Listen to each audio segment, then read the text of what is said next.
За сайн байцгаана уу? Намайг Балжиныг бидэг. За би ерөнхий боловсролынхаа сурагч дүүнрүүлэн эцэгчүүдэд өөрийнхөө төрчлөг дээр үндэслээд бяцхан зөвлөгөө хүргэхээр шийдвэрлэлээ. Тэгэхээр монголчууд ярьдаг өхөн болох багаасаа хөлөг болох хунагаасаа гэж ярьдаг. Тэр хүний амьдралын хамгийн торгон эзэгтэй цаг үе бол хүүхэд нас, тэр тусмаа сурагч нас. Тэгэхээр манай багш ярьдаг байсан Монгол улсын ерөнхийлөгч болох уу, гудамжны аригчин болох уу? Харвардд сурах уу, хогдууж амьдрах уу гэдэг сонголт бол зөвхөн чинийхээ гэж хэлдэг байсан. Тэгээ үнэхээр тийм үү? Хэн болох вэ? Яаж амьдрах вэ гэдэг хувь заяаны сонголт бол хүүхдүүд та нарт өөрчлөн байгаа. Англиар нэг turning point гэж үг гэдэг. Одоо өгчилж очиулах юм бол эргэлтийн цэг гэх юм уу? Тэгээ энэ эргэлтийн хувь заяаны сонгодог тэр хамгийн доргон цаг мөч бол хүүхэд нас, сурагч нас гэж ингэж үзэж байгаа. Миний бие бол тэр эзэгтэй цаг үеийг хамгийн үр ашигтайгаар өөрөөсөө гарч болох бүх хүчин чармаалтыг тултал ашиглаж хичээдэг тийм сурагч байлаа. Тэгээд тэр бүхнийхээ үр дүнд одоо миний би аймагтаа математик олимпиадаар 3 удаа төрүүлж байлаа. SLT ерөнхий шалгалтандаа 800 авч математикаар 1-т орж байлаа. Пицгээр 800 авч 5-т орж байлаа. Газар зүгээр 787 оноогоор 4-өөс 6 дугаар байд тэнцэж байлаа. За их сургуульд орсон, хүссэн сургуулаа, хүссэн мэргэжлээ сонгосон маш олон төрлийн тэтгэлэг авдаг байлаа. За жилдээ 3-аас доош төрлийн тэтгэлэг заавал авдаг байлаа. За ингээд сургуулаа төгсөөд ажлын байр гэдэг асуудал бол надад бэрхшээл байгаагүй. Өнөөдөр нийгэмд ажилгүйдэл гэж ямар их байна? Ажил хайсан залуучууд маш их байна. Зөвхөн нэг ажилтай болчихсон гэдөөд аргагүй ирэхэд зөвхөн ажил мөрөөдөөд явж байгаа маш олон залуучууд байна. Тэгэхэд надад тийм бэрхшээл огтхонч байгаагүй.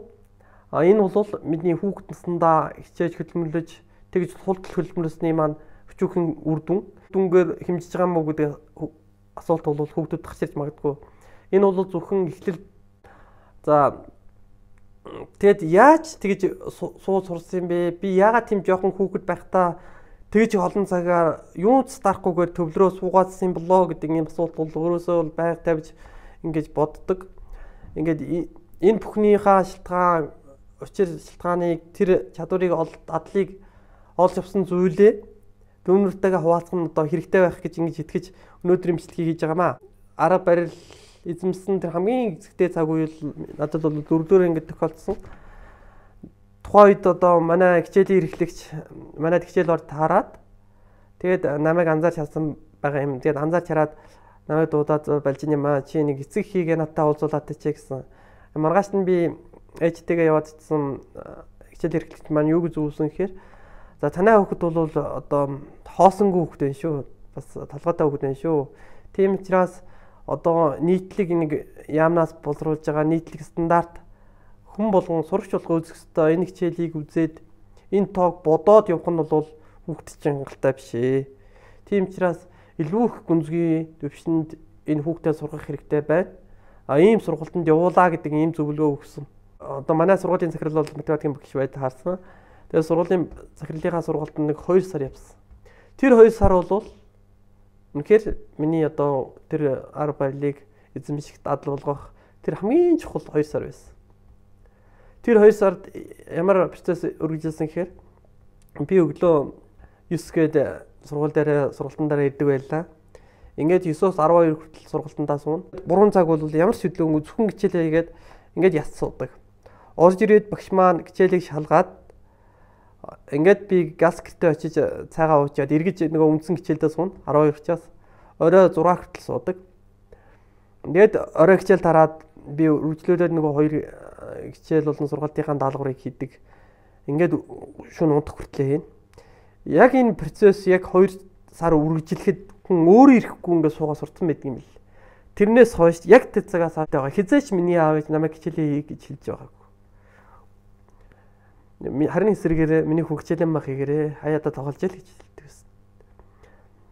Өглөөнөөс эхлээд өдөш унтах хүртлээ өөр юунд дарахгүйгээр зөвхөн хичээлээ хийгээд тэрнээсээ кайп аваад ингээд суудаг байлаа. Зөвлөгөө бол сууж сурах дадалд эзэмших нь чухал юм шүү гэдгийг хэлэх гээд байгаа.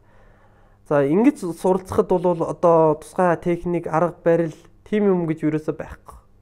Яаж суралцах юм? Дадал болгоно.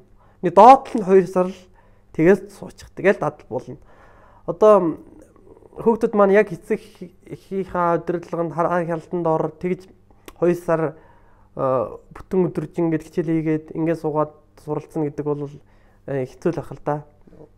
Нэг багшид даатгаал за яг 2 сар л энэ хүүхдийг яс суулгаатгал гэдэг ийм зүйл суралцах хэрэгтэй. Тэгээд яг 2 сар яс суучхад бол үнэхээр хүүхд бол аяндаа өөрөө хөвшил болдог зүйл юм байна гэдэг энэ зөвлөгөөг би өгөх гээд байгаа.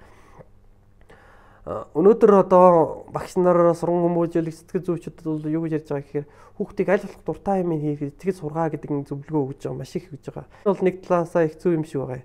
Ялангуяа нэг хүүхэд одоо 6 наснда хүүхдүүд сургууль сууж байгаа 6-аас 9 наснд бол энэ аягүй чухал хүүхдийг бодол сургах, уншиж сургах, хүр чийжлүүлэх энэ чиглэлдээ бол их зөв үнэтэй арга хаа.